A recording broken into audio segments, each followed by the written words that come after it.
Hello, I'm Sam Chand and welcome to Tuesdays with Sam Chand. Today I want to talk to you about culture. Every place has a culture. Your home has a culture. Your workplace has a culture. The restaurant you go to has a culture. Hotel you check into has a culture. An airport has a culture. A bus station has a culture. Doesn't matter where you go.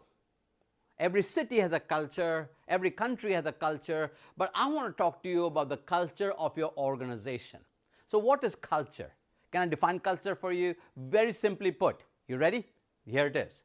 This is how we do things here.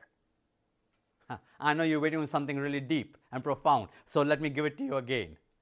Culture, simply defined, this is how we do things here. And that's all the culture is. So in my book, Cracking a Church's Culture Code, which is available everywhere, I take the word culture, C-U-L-T-U-R-E, and give it 7 words. So let me, over the next minute and a half, quickly run through those with you, and maybe another time I might do more about that with you. Here we go. Culture, C-U-L-T-U-R-E. C stands for control.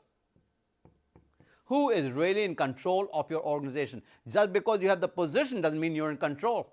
Sometimes non-positional, even invisible leaders or groups of leaders or caucuses of people can control an organization. C, U stands for understanding.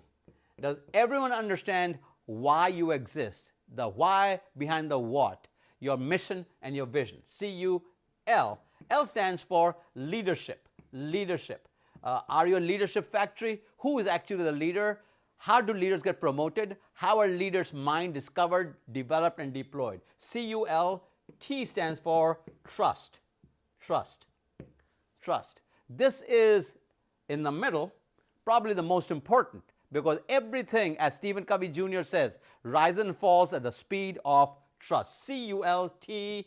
U is unafraid. Unafraid.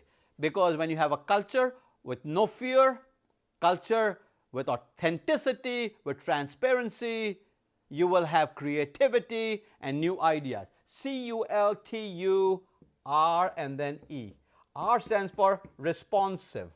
Responsive. Is your culture responsive? Is your culture a place where when people leave a voicemail, they actually get a return call? When they send an email, they are responsive and responsive in real time. And E stands for execution.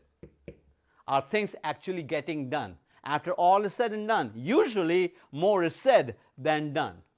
Culture. What is the culture of your house? Culture is stronger than vision. In my book, I said this.